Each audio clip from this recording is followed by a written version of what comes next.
Hello, everyone, and welcome to another episode of Selling Greenville, your favorite real estate podcast here in Greenville, South Carolina. I am your host, as always, Stan McCune, realtor here in the upstate of South Carolina. You have all of my contact information in the show notes, as always. Should you need to reach me for any of your real estate needs, you can do it however you want. Phone number, email, text, call. I get Facebook messages sometimes. I get Instagram messages sometimes. I mean, listen, if you find me on one of those platforms, you can message me on those platforms as well. I don't care. I will respond to everything. That is just the way I roll, okay? I want to be as accessible as possible. So my contact information is in the show notes. And also, if you like this show, please subscribe. Make sure that you don't miss any future episodes. Please go ahead and leave a rating, leave a review. I really appreciate when you guys do that. That really helps the show. And let's get right into it. I am fresh off of a vacation to Mexico. I went to Playa del Carmen, which is about an hour outside of Cancun. It was very nice, beautiful weather. I got a little toasty. I'm a very white person in terms of everything. So my skin did get burnt. I looked like a flag with a strange burn pattern that I got.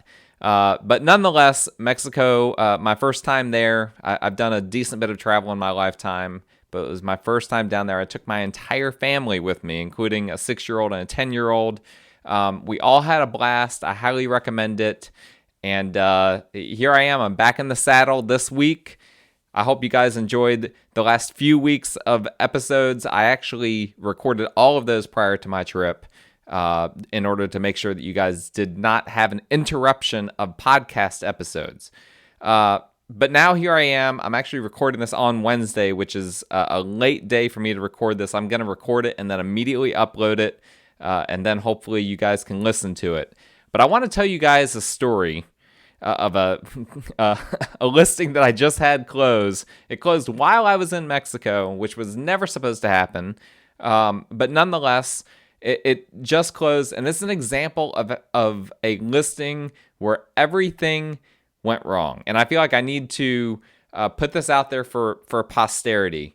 And when I say everything went wrong, this was nothing that, I mean, there's always things that you can improve, but I feel like I did a very good job from a listing agent perspective. I feel like I did my part, and my clients did their part as well. They were more than amenable. They were great seller clients. And so I'm not trying to blame them.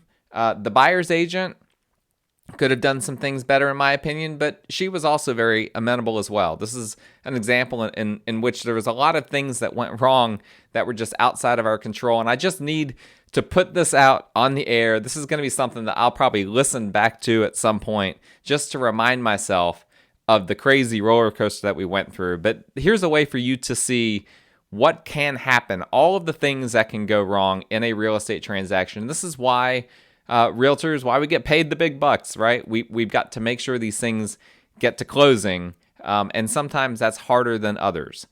So, to give a little bit of background, this is a listing that I had at the beginning of this year, okay? This is at the beginning of this year. We put this on the market. It's a condo, a very cheap condo. Of course, our condo market here outside of luxury condos is pretty cheap in the Greenville area. So, this is a condo listed for roughly $160,000. And if you know anything about the real estate market, once you get in this area below $200,000 on a listing, it gets squirrely really fast. And really, I would say even below $250,000. It's a squirrely market. You get a ton of first-time home buyers, a ton of people that are barely able to squeak by with their down payments. Their credit score might not be that great. You know, they can't afford very much home. And so it ends up being a unique market that you're having to deal with. This below 250, but especially below 200,000 market. It is a very difficult, very squirrely market. And these are the listings that I have to put the most amount of work into, by and large. Okay, anything below 250, I just know, okay, I'm going to be earning my keep on this. So we knew that, or at least I knew that going in. So we listed. Now, as you would expect, we got quite a bit of activity. It was a nice condo, $160,000, which is what the market said it was worth. We get a decent bit of activity, not a ton of activity, but over the course of the first few days, 5, 6 showings, something like that, and we immediately get 3 offers, 3 very different offers, mind you. One was an offer with an occupancy agreement and a very odd contingency. We'll get into the contingency a little bit later, but the occupancy agreement is not my favorite thing. What that means is you're basically giving the buyers occupancy prior to closing, and they have a fee, an occupancy fee that they have to pay to the sellers. Now, we don't call it rent. There's a very specific reason why we don't call it rent. It's because it's not an actual lease agreement, and it's not establishing a landlord renter type of arrangement. It is a fee that the buyer is paying to the seller to allow them to get early occupancy to the house. Realtors, we don't like those types of agreements because a lot can go wrong. It's a lot more work for all parties. And so we got that. We got that offer. We got another offer that was with no down payment. They had a loan that allowed them to bring no down payment. It was an okay offer otherwise. It was not at full price either, which again, in a multiple offer situation, we want to get to full price at the very least. For what we've got it listed for, assuming we haven't listed it for more than it's worth, which we didn't in this case. And then we got another offer that was a little bit above the list price and had kind of stronger terms in general. Stronger. It was just a stronger offer in every way than the other offers. Well, as we are reviewing all of these offers and trying to come to a decision on what we're going to do with all of them, my clients realized that they had left something off the seller's disclosure that was kind of a big deal. They left off the seller's disclosure that they had knowledge that, at least from a past inspection that they had done, that their chimney liner needed to be replaced.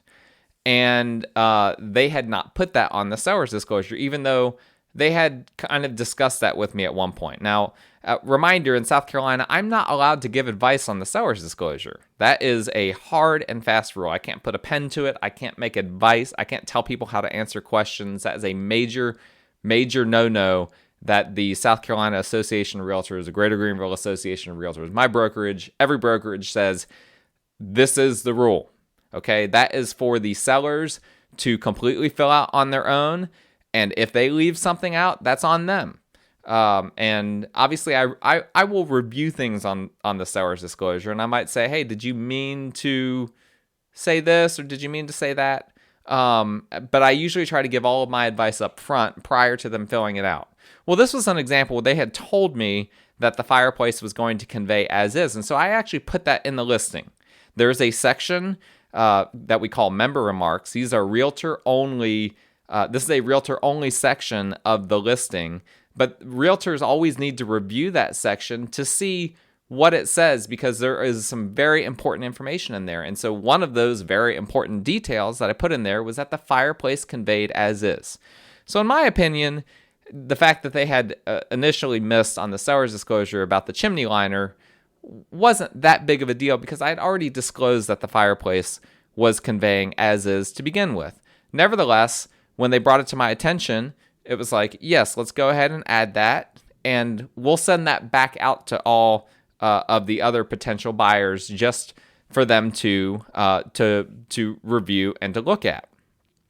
And so we did. We sent that back out to all the people that had made offers. I explained to the agents what was happening there, and we have this offer that is above list price and has stronger terms than the others. They initial and send back that seller's disclosure where they initialed the modification. But there was one very minor problem with their offer, and that was that they had misspelled the seller's name. So we just had to sign everything. So we fully ratified the contract, but technically it's not 100% ratified unless that name is corrected and all parties initial it. So my clients, we corrected it. My clients initialed it. We sent it back over to the buyers to initial. And then at that point, it would be fully ratified. We would go from 99% ratified to 100%. This is just a formality, right? This isn't a big deal. Nevertheless, it is a big deal. The contract would not be processed by my office without that being initialed. And so we needed to get that done. So I sent it over to them. And of course, I waited to change the status in the MLS to under contract. I'm still showing it as active.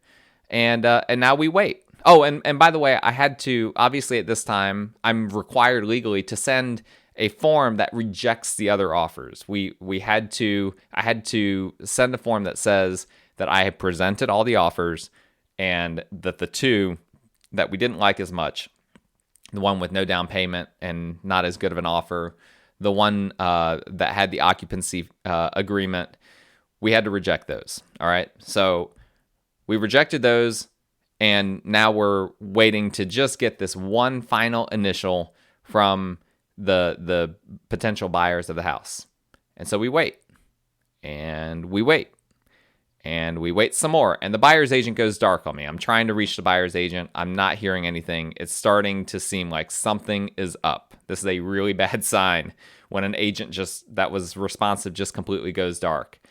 And all of a sudden I start getting a flurry of messages from her that because the sellers did not disclose the chimney liner originally, and because in her opinion, I had not put that the fireplace conveyed as is in, I had not made that clear enough in the listing, even though I put it in the spot that we always put it in. That is the spot.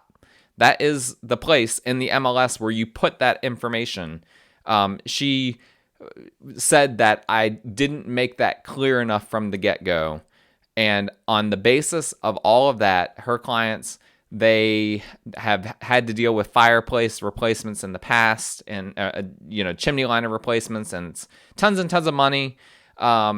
They want the buyers to fix that. They want the sellers to fix that and to remove that from the seller's disclosure, remove that from the listing that it's conveying as is. And it was like, no, this was in the MLS from the get-go. It said the fireplace conveyed as is. It's your responsibility as a realtor to go over that with your clients. In fact, when I'm showing houses to my clients, assuming they give me enough time to do all of this, I will print off the MLS sheet that actually has those private remarks on it so they can review that and they can see what it says.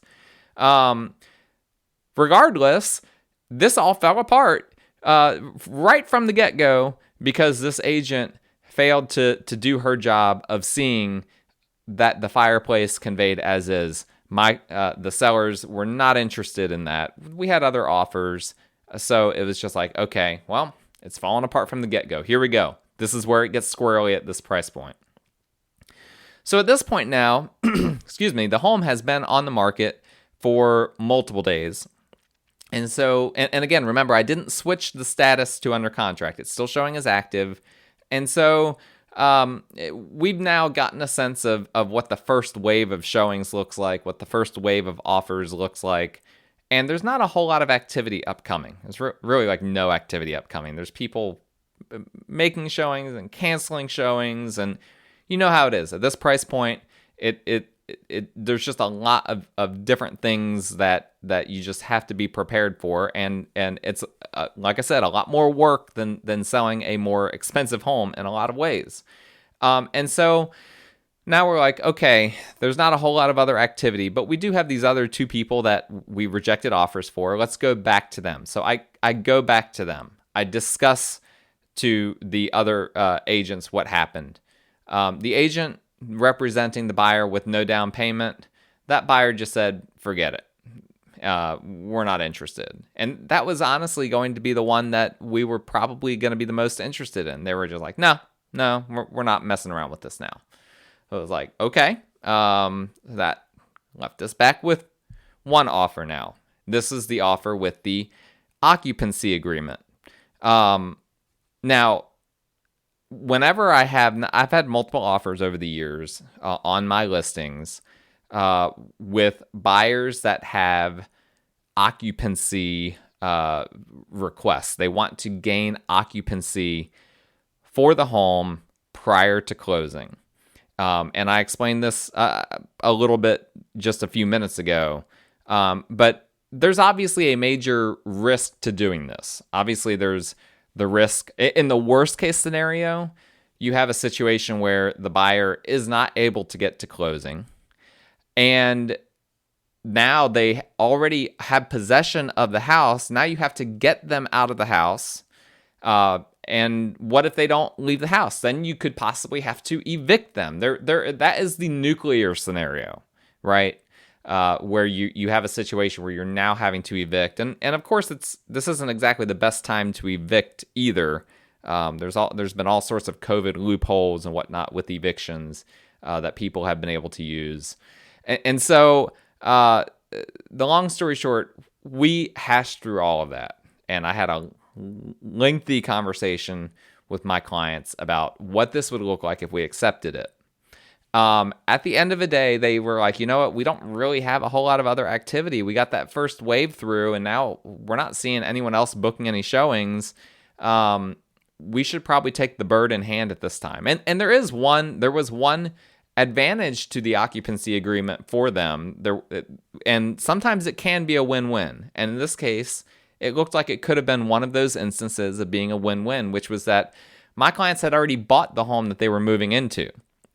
And they were carrying 2 mortgages, so they wanted to sell their condo ASAP, but they had already bought the home and were already in the process of moving out of the condo. And so this was a possibility where rather than, having to float 2 mortgages, if they got this occupancy fee from the buyer, now the buyer was essentially paying for their mortgage and giving them a little bit of extra money in their pockets as well. So there were advantages to that. That was something that looked like it had the potential to be a win-win. But there was another little wrinkle to this offer as well, of course, and that was that the buyers were building a primary residence in Somerville. So apparently the buyers, it was a husband and wife team that were lawyers, and they practiced some law or something here in Greenville. We never fully got this story straight, but they had been renting short-term rentals in Greenville. They just wanted to have, they do enough commuting back and forth. They just wanted to have a second home here in Greenville. But they were building a home in Somerville, and their lender told them that they needed to close on the home in Somerville prior to closing on the home here in Greenville, prior to closing on the condo. Well, I had some questions about that. Not all of that made sense to me. I talked to the lender about it. The lender gave me a really glowing report about the buyers and just said, hey, listen, it's going to mess things up with them if we don't do it this way. And it was just like, well, what's it going to mess up? Well, I can't really get into all of that, but it would just, they wouldn't get as good of an interest rate on their main home.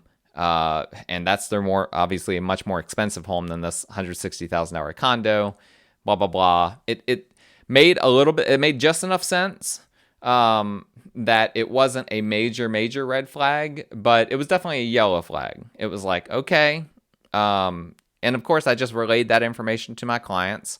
And at the end of the day, it was like, this is a concern. How do you feel about accepting the risk here? There are multiple risks with this offer. And another risk was they were saying the Somerville home was about 2 months out from closing. And that was because of construction. Their construction had been delayed because, during COVID, we have had tons of construction delays. And so there was going to be this this scenario where maybe they weren't going to be able to even close that home on time. And essentially, they were asking for a weird contingency that we don't even have this in our contract. We had to write this a certain way into the contract, but essentially that they would not close on the condo until they had closed on the home in Somerville. Again, I talked all of that through. I talked to the lender. The lender said very good things, said they were a very strong client. There were not going to be issues with them closing on the condo. Basically, immediately after closing on the house in Somerville, they would be able to close on the condo. It'd be almost a simultaneous thing. Everything sounded good there. My clients, with the lack of showings and whatnot, and the lack of activity coming up, they were just like, let's go for it. Let's go for it. We'll get that money coming in, for the next couple of months, which helps us to pay for that second mortgage that we have. Let's just go ahead and move forward with it and kind of roll the dice. Well, of course, the buyer's agent works for one of these like online only brokerages, which, listen, I don't get into the politics of all these different brokerages, but let's say that when I see an agent reach out to me, I'm definitely looking at what brokerage they're with, and I can immediately gain a sense of, for the most part, how, let me just say it this way. There are some stereotypes with different brokerages in terms of how competent the agents are.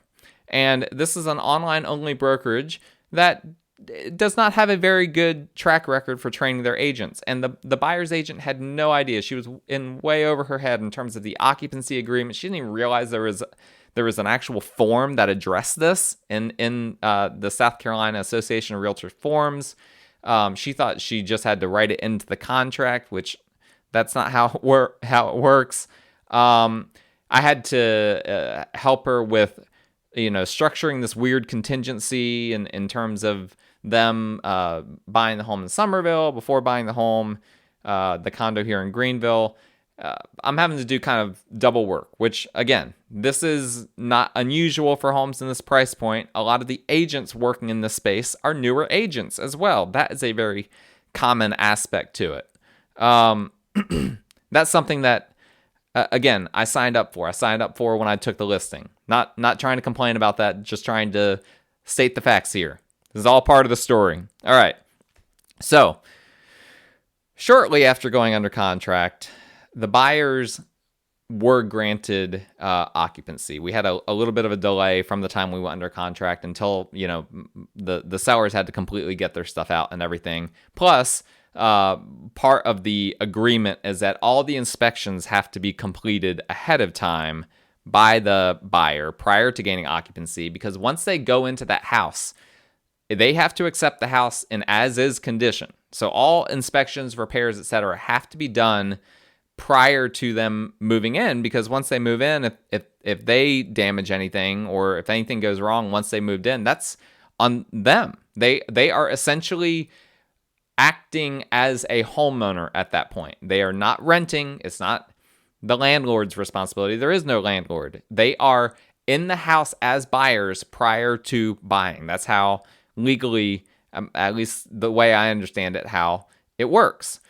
So they have occupancy, but they live in like the Charleston area. So their plan was only to come over to Greenville sporadically, like maybe a few days per month. It wasn't a hefty amount of time that they spend in Greenville.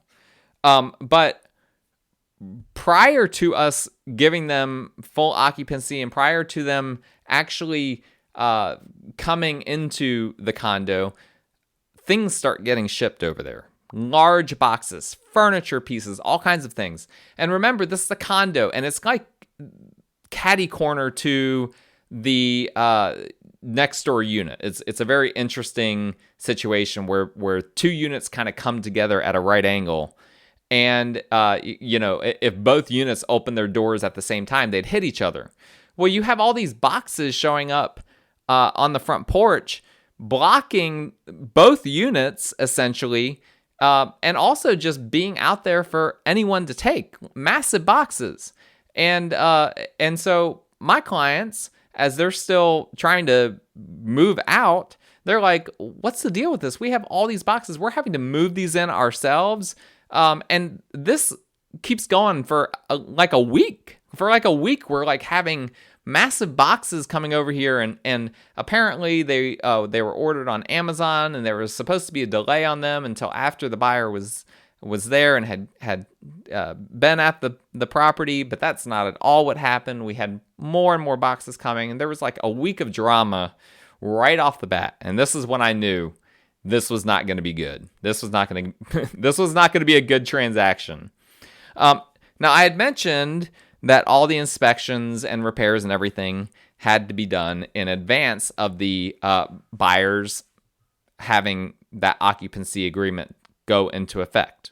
Okay, so they did. They had their inspections and all that. Well, during the inspection period, it was discovered that an outside closet, so these condos, they have back decks, and from the back deck, there's like an outside closet that's like designed as like almost like a little utility shed. You can hold, yard equipment or whatever out there, things that you might need on your back deck.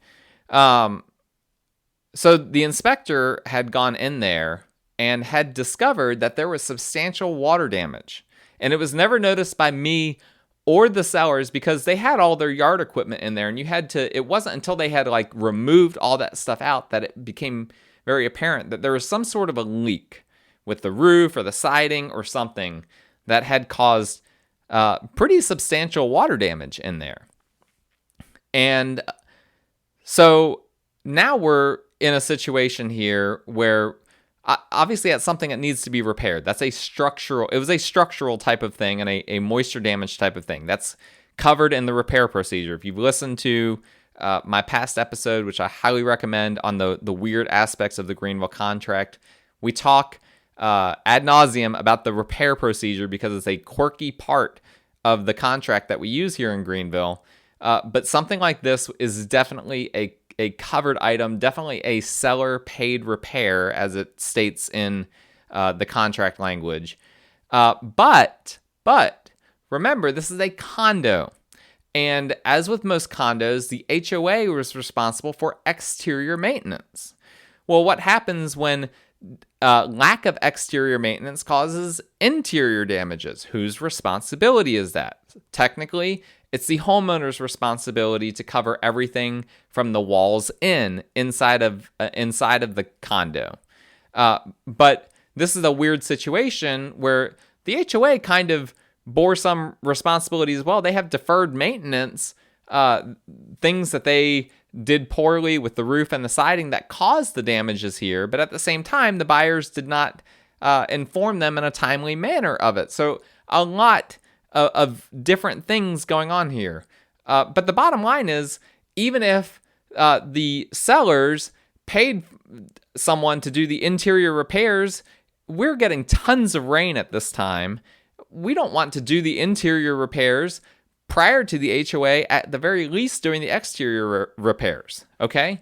Not to mention that we feel like I felt like at least, the HOA is responsible for all of it. It's not even clear, in the bylaws. I looked through the bylaws for this community. It's not even clear if those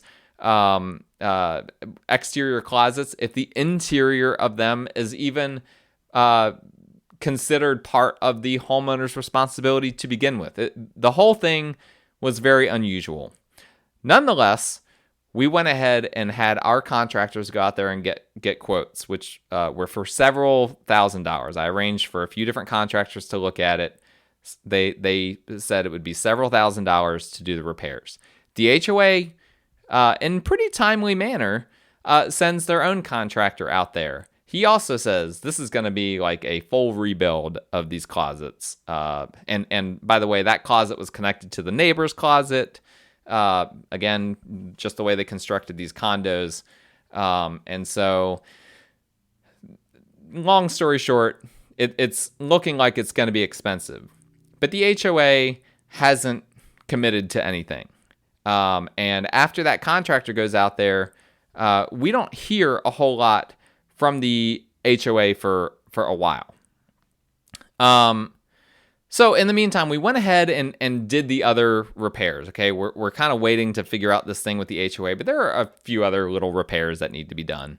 I helped my clients. Obviously, they didn't have any handymen or contractors. I helped to arrange that for them, get those repairs knocked out.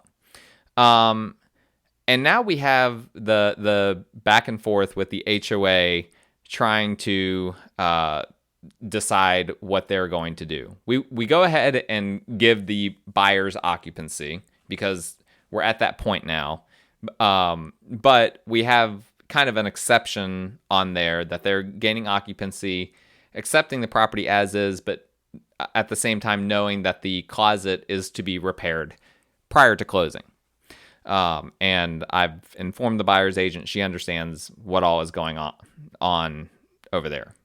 But now we're waiting on the HOA, and they won't give us an answer. And all of our communications this whole time with the HOA is through the HOA property manager, not anyone on the HOA board itself. And some HOAs are like this. Some are better than others in this way. This HOA, not very good. I'm just going to come out and say it. It was not a good experience.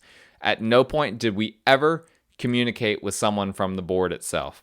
All communications was through the HOA manager, who is basically operating as a middleman. It was a woman, but we'll just use that term, middle person. We'll go with that. She was operating as a middle person here. I have over 100 emails back and forth with this lady, going back and forth over things related to the HOA. It was insane. Phone calls, emails, messages, a tremendous amount of back and forth. I don't know how many hours I put into this listing, but I got paid way below minimum wage in terms of the amount of time that I put into it.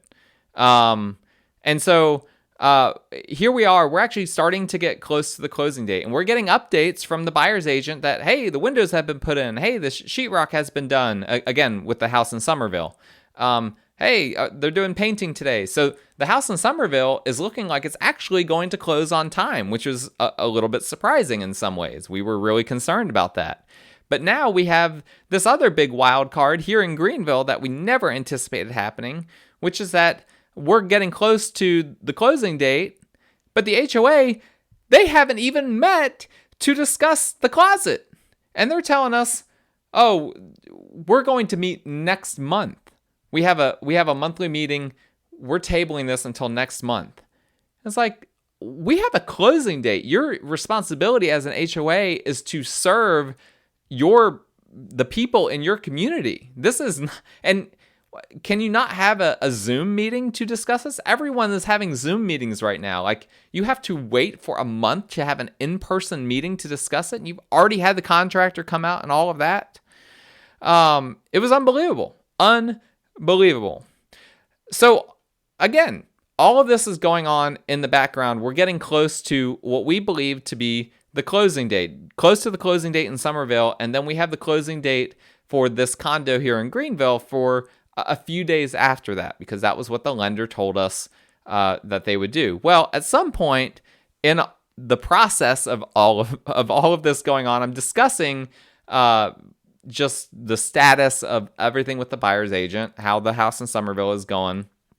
And she mentions in passing that the buyer is now going to actually purchase the condo with cash. And it's like, oh, okay. We kind of needed to know that. And I need proof of funds that the buyer can actually do this. And so the buyer's agent was like, okay, yeah. I'll get you proof of funds. And again, she was responsive, very responsive buyer's agent, just didn't fully understand how the process works. So she sends me proof of funds that the buyer can, in fact, purchase it with cash. Okay, that's fine. No problem. I am more than happy with a cash purchase versus having the financing issue, the potential issues of financing. However, we knew it wasn't going to be that easy. A week later, suddenly, the buyer no longer wants to purchase with cash. Her reserves would be way too low if she did that. She wants to finance the deal. Again, go back to financing. However, Now she wants to change lenders. It's starting to get really fishy. Really fishy. So we discuss it. I discuss it with the buyer's agent. I discuss it with my clients. I talk to the lender. I need something from the lender that says that he can actually do this deal. It turns out he tells me that the previous lender, of course, who knows if this was true or not. He may have just been trashing them because, he was trying to pump himself up. But he said that the previous lender did not know what they were doing, that they were not going to be able to provide financing for them, which may very well be true the way it went down. But that he thinks that he can provide financing for them, but he's not willing to put anything in writing, no pre-approval letter or anything until they close on the house in Somerville. And then once they close on the house in Somerville, he should be able to do it pretty quickly after that. Give us a pre-approval letter.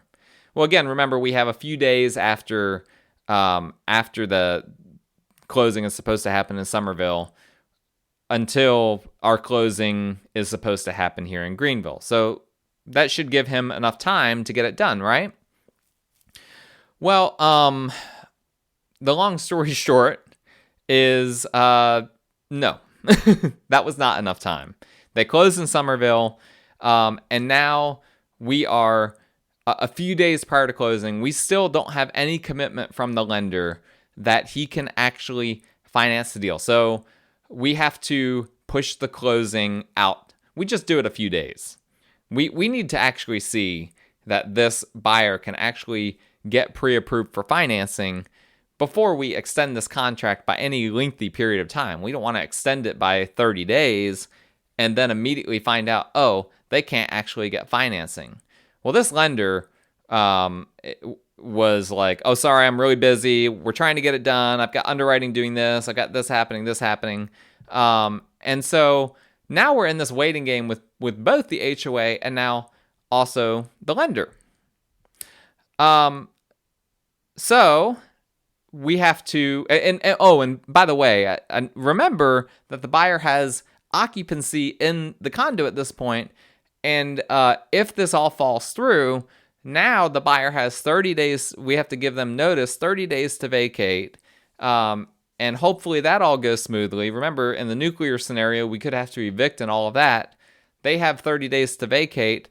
And then at that point, we start the process all the way back over again with putting it back on the market and all of that. We don't want to do that. Nobody wants to do that. And so we really, everyone wants to have this buyer purchase the home. And so we agreed to a short-term extension. And finally, during that period, the lender, I think we had to extend it twice for just like a couple of days because the lender was taking so long. It normally takes, one of my lenders can get someone pre-approved in hours. I mean, we're talking hours. It took him a week to get them pre-approved. Now, what he said was that he was doing some pre-underwriting, which I have heard of. That is something that lenders will do sometimes just to be 100% certain that they can finance a deal. But again, it doesn't usually take this long. There was something else going on there that he wasn't telling us. But finally, after a couple of extensions, short extensions, he says, okay, I can do it, but it's going to take me a couple of months to close out the loan for us to actually get to closing. And I'm like, a couple of months? If this were one of my lenders, they would have been pre-approved same day, and we could get this closed in 2 to 3 weeks. I mean, we've done everything. The only thing that hasn't been done is underwriting and the appraisal, and those don't take that long. So nothing really makes sense. I mean, we have a lot of things that aren't making any sense, but it's like, what do? We either go with this, extend for, we compromise. We decided, let's extend for 45 days. That should give you plenty of time. Maybe that'll put a fire under the lender. We can always do another extension. We'll extend for 45 days, and we need to get this done during that time period. And reminder, the buyers are paying that occupancy during this time. So it's not like my clients are losing money. They're actually gaining some money during this time. And additionally, we are waiting on the HOA as well. So in some ways, there are some advantages to this being delayed. If it hadn't been delayed, we would have had to figure out the situation with the HOA, which was completely non-responsive. And there was a lot of stuff. There might have been money that would have had to been held back at closing. Who knows what would have had to happen in that situation. And so in some ways, there was a little bit of relief that was like, okay, this buys us some time to get everything with the HOA and with this exterior closet in order.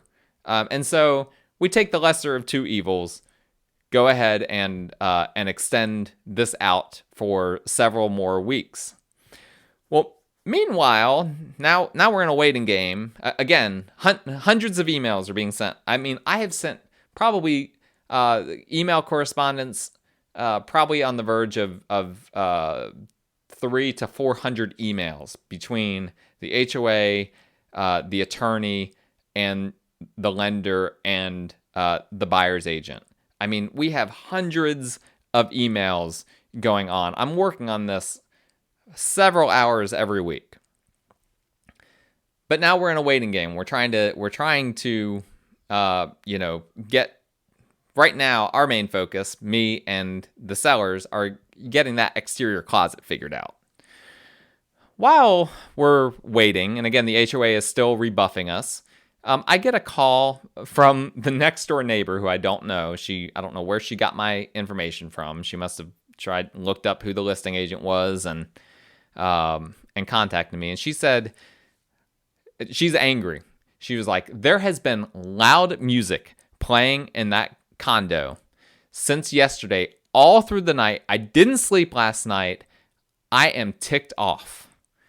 And it was like, oh boy. Okay. Let me see what's going on here now. It's kind of like another twist on the situation we had before when we had boxes just showing up over there.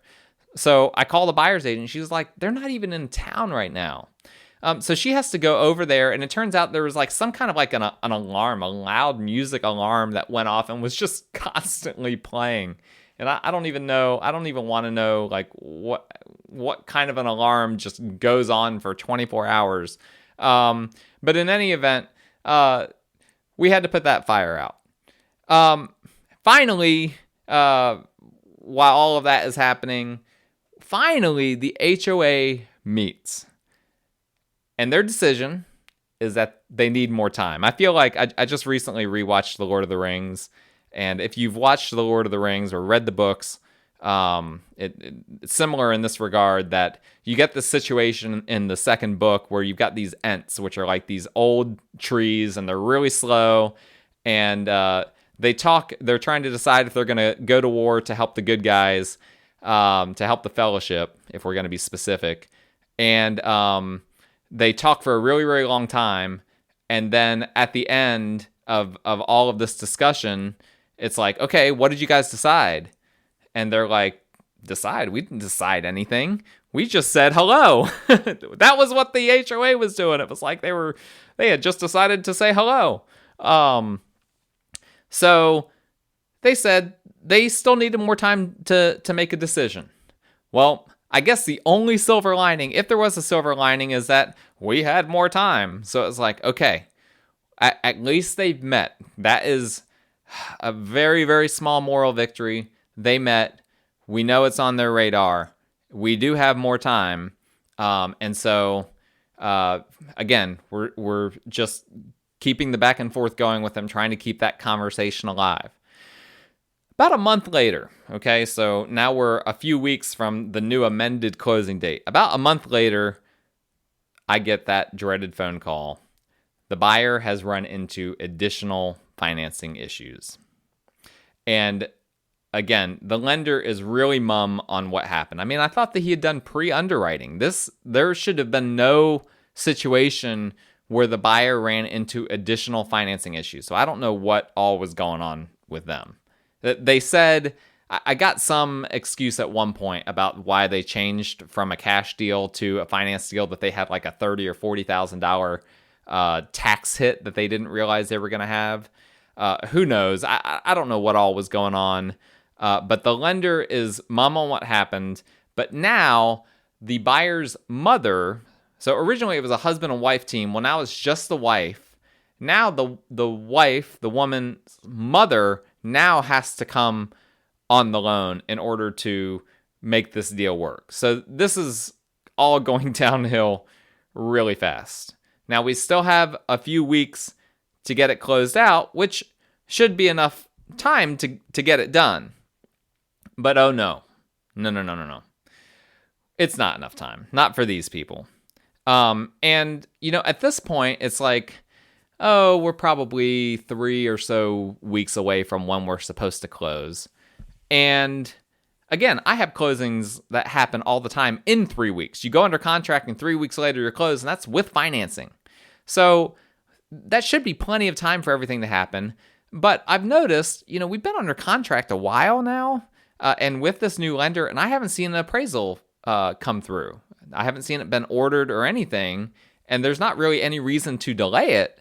So I reach out to the lender, and he's like, oh yeah, let me check on it. I don't hear anything. I reach back out to the lender. Radio silence. About a week later, he says, sorry, I was on vacation. Let me work on this now. It's like, well, must be nice to go on vacation and just completely check out. Do you not have people in place that can order an appraisal for you? And now at this point, the appraisal, because a lot of appraisers are backed up, now at this point, the buyer has to pay for a rushed appraisal. So the buyer actually had to pay additional money because of, it looks like the lender's incompetence. I'm guessing that the buyer was complicit in it in some way, because I would assume that they would have been angry about having to pay the extra fee if it, was entirely the lender's fault. But nonetheless, now we're waiting on the appraisal. We're still waiting on the HOA. Now we're waiting on the appraisal. Now we have this other variable with the mom being on the loan. It's a mess. And now it's like, when is this appraisal going to happen? So now we're about a week and a half prior to closing, the date that we think we're supposed to close on. The appraisal still I haven't even seen the appraisal come in. The lender has told us that the appraisal's been ordered. I haven't seen any requests for the appraiser. The lender told me on Monday, he was like, you'll be hearing from the appraiser at any point now. Tuesday comes by, Wednesday comes by. I'm reaching out to the lender. I haven't heard anything from from any appraiser. Thursday, Friday comes by, still no appraiser scheduling anything. Saturday, I'm at Artisphere, which if you're not from Greenville, Artisphere is a big art event that we have every year with artists from local artists and also artists from really all over the U.S. Really fun event, outdoor event. You get to look at a lot of cool art, different exhibits. And I'm there with my family. This year you had to pay just to enter, which is not normally the way it is. And there was all sorts of social distancing. We had a very limited period of time that we could be there under our single ticket. So I'm at Artisphere, and I get a notification on my phone that the appraisal is going to happen the same day while I'm at Artisphere. I got that notification. I should clarify. I got that notification prior to Artisphere that the appraisal was going to happen during Artisphere. Great. I go ahead and I let the buyer's agent know, hey, just so you know, at 4:00 today, the appraisal the appraiser is supposed to be going over there, just in case the buyers were over there. Because again, we've given them occupancy. So that's that. I'm happy. We're finally starting to see something get done. So again, I'm at Artisphere. It was like 3:00 to 5:30 on that Saturday. And I know that at 4:00 the appraisal is supposed to happen. So I get a notification on my phone, the lockbox, around like 4:15 or something like that the lockbox was opened by the appraiser. Okay, great. Good deal. A few minutes later, I get a phone call from an 864 area code, and I'm like, oh crap. What is about? I knew it wasn't good, right? Because when you have something like that happening, I was already on high alert. But when you have something like that happening, and you get that phone call from a number that you don't recognize, but the number kind of registered with me, and I realized this is the appraiser calling me, because I had seen that number when they made the initial request, and I had to do the appraisal. I had seen that phone number. It clicked with me. Oh crap, this is the appraiser. What went wrong? And so I answer. I step aside. It's loud. There's like music, and I mean, it's loud. I'm here with my family outside of Artisphere. I step aside. The appraiser is like, I open the lockbox. There's a key in there. I can unlock the deadbolt, but I can't unlock the knob. I can't get into this house. And it was like, well, the knob wasn't supposed to be locked. That was something that that was specifically in the MLS. That was something we didn't have a key for it. You know how it is. Sometimes people will change one lock and not change the other, and then they'll lose one of the keys, and so then they just will stop locking one of the locks. Well, that was the case here. But of all things, the buyer had inadvertently locked the doorknob. And now we can't get into the condo. And the appraiser's like, well, I've got bad news for you. I have a deadline to get this done in the next few days. But if I can't get into this today, then I'm not going to be able to come back for at least another couple weeks. I am booked solid for the next 2 to 3 weeks. And I was like, well, this has been, I'm actually telling her this. I was like, this has been the most nightmare scenario for my clients. We have gone through the ringer with the lender, with the HOA, with everyone. We've been under contract for months. I don't see how we could possibly have this appraisal delayed another 2 to 3 weeks. Is there anything else you can do? She was like, I'm sorry, there's really nothing else that I can do. But if you can get me into, here's what I'm going to do. I'm going to go to my next appraisal that I have done. It's my last one of the day. It's about 30 minutes away. It won't take me very long. I can come back after that in about an hour. If you can get the condo open for me in an hour, then I will be able to get the appraisal done on time for you. So, again, I apologize. I knew this was going to go for a long time, and you can stop listening at any time if you want. This is just for posterity. This is just for posterity, people. I call the buyer's agent, and I'm like, what happened here? Are your clients nearby anywhere? Can they unlock this? Like, we have to get this appraiser in. And the buyer's agent, well, she actually didn't answer. She was not able to answer. She texted me. She was like, I'm sorry, they're not even in Greenville right now. They're back in Charleston. I don't know what to do. And here I am. Again, I'm standing aside from Artisphere while my family waits on me. And I'm just like, there's only one solution I can think of here outside of like kicking the door down, which obviously we're not going to do. I have a good relationship with a locksmith who has been very, very, and apologies if you've heard this story before, this part of the story, but I have a locksmith that has been exceptionally responsive for me in the past. I wouldn't even consider him if it wasn't for the fact that there have been times where I have called him to change out locks for me, and he's done it like in a matter of a couple of hours. And I'm like, this is the Hail Mary of Hail Marys, right? It's now 5 p.m. on a Saturday, and I'm going to call a locksmith and ask him, hey, can you get out to a property and break into a property in the next 30 minutes? Whatever, it's my job. I call the locksmith, and I'm like, listen, I'm really sorry to bother you on a Saturday night, and I'm sure this is a crazy request, and I don't expect you to feel obligated to do it, but I need you to get into a condo for me within the next 30 minutes. I told him the general location. Can you do it? And this guy, he's from New Jersey, just like me, so we have that, good Jersey communication between us. And he was like, oh yeah, sure. I'm just watching TV.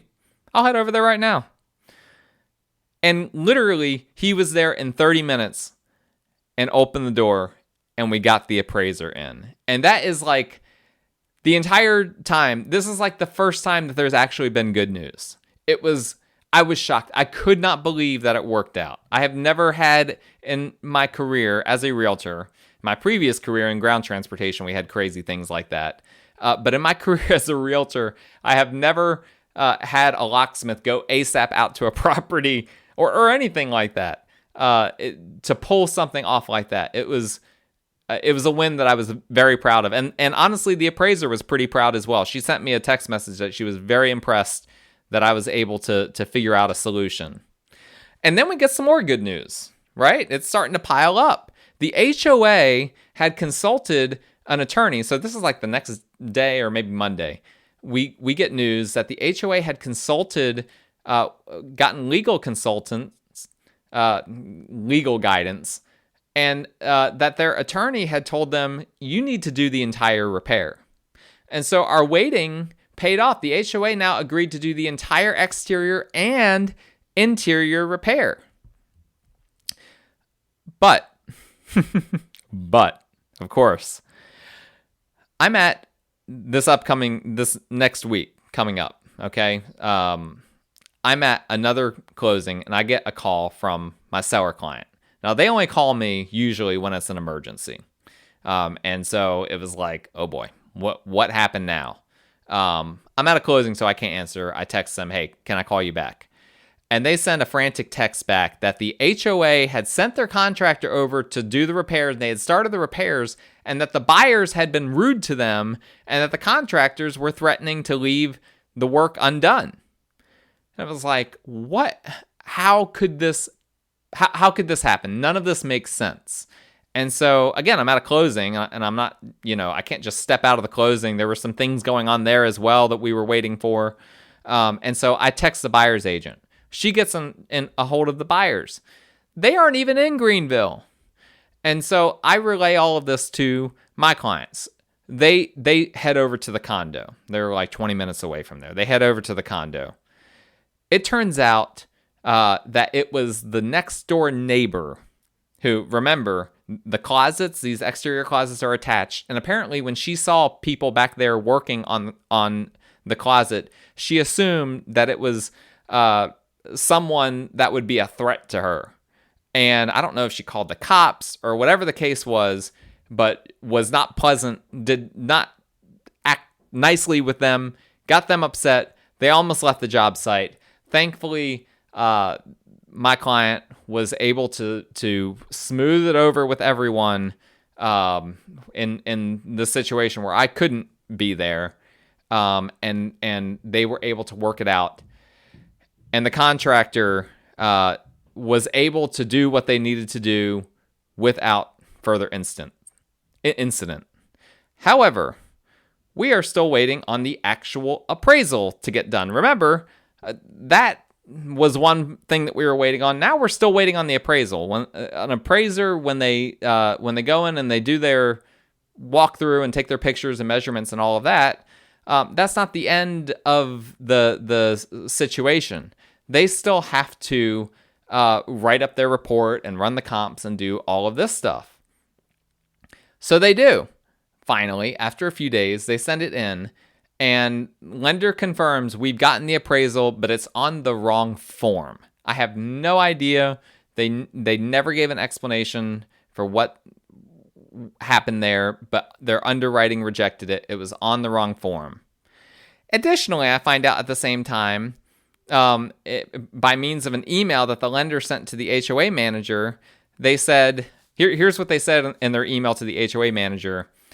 Your records, because they had to get records from the HOA, your records do not show sufficient reserve funds, and your budget does not budget sufficiently for reserves. Please send over a new budget showing that you will be putting at least 10% of your dues into reserves. Well, the HOA is not going to do that. They're not going to change their budget just for this deal to go through. And the fact that they didn't have enough reserves, I mean, most condo communities don't have enough reserves. Now, these are federal requirements for situations when people are purchasing a condo with less than 20% down, there does need to be a minimum reserve fund in the HOA. None of us knew that they didn't have that. And so here we are days before closing. Now we find out the appraisal's on the wrong form, and the HOA doesn't have enough reserve funds. They're not going to be able to come up with that out of thin air. They're not going to be able to change their budget on a whim. And so now it's like, are we even going to be able to get to closing? Like, we got all this to this point. Is this going to be the final thing that causes us to not be able to get over the finish line? And by this point, once I talk to my clients about this, they've had enough. They have a long conversation with me. They were heated, not at me, not at anyone except for maybe the lender. But they were just heated about the situation. They were just like, we've had enough. We're going to extend this for one more week. And if it's not closed within that week, we're willing at that point to cut ties, and we'll go through the process of kicking the buyers out and all of that. But we need to just get this done. We have been under contract for months. And I totally understood. It was like, I told them, listen, I completely get where you're from and where you're coming from. There is a point at which you need to draw the line here. And it seems like we're really close to it. What I didn't want to do was to draw that line like if we were really going to be 1 or 2 days away from closing. But that's the thing, is that we kept feeling like we were so close to getting this done, and things just kept happening. So you have to draw the line somewhere. Well, naturally, I have a vacation that has been planned for several weeks in Mexico, as I already referenced earlier in this podcast. And so this closing, now we are basically extending it for it to close while I'm in Mexico. So it's like, well, what could go wrong there, While I'm in Mexico, finally, we get confirmation. And I haven't even given all the details, but there was like, the appraisal was redone and rejected by underwriting like 3 or 4 times. There was like a 2-week period of like, because Artisphere was several weeks ago. If you look at the calendar when Artisphere was, it was like the beginning of May, if I remember correctly. And during that entire time period, this closed on Friday. Okay, this house, this condo finally closed on Friday. But basically, for almost a month, we were going back and forth between, the lender was allegedly going back and forth with underwriting and the appraiser trying to get it on the right form. In the 11th hour, the appraisal was accepted. An exception was made for the HOA to have insufficient reserve funds, which I don't know how they pulled that off, but more power to them. And while I was actually on like an excursion, which if you've ever been out to some of these tropical areas, they have these excursions that you can do where you get off your resort and whatnot. While on an excursion in Mexico, I get a text from my client that everything this past Friday had been signed, and we made it, and we got to the finish line. That is the wild ride of a listing where everything goes wrong. I have it out there. It will be out there in the public domain for me in the future to re-listen to. This will be a reminder. This is like me putting up a memorial. Here is the memorial to this listing where everything went wrong, even though we did our best in every possible way. Sometimes your best, it takes 2 to tango. The buyer and the seller both have to work together. And I think that the thing that really made this one difficult was the lack of communication. There is a severe lack of communication with the lender and us, with the buyer and us. And that really was the biggest challenge. I still don't feel like we ever got the full story, despite me really pressing them for it. We got a lot of answers that were basically meaningless on any of the questions that we asked.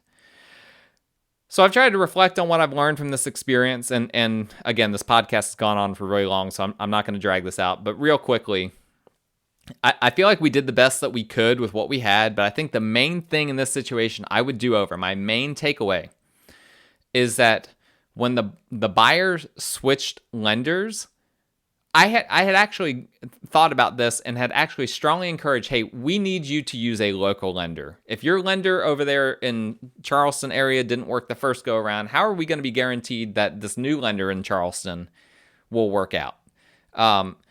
It's always best to have a local lender because that's someone that I can go visit. I can go look at them face to face and say, what is going on here?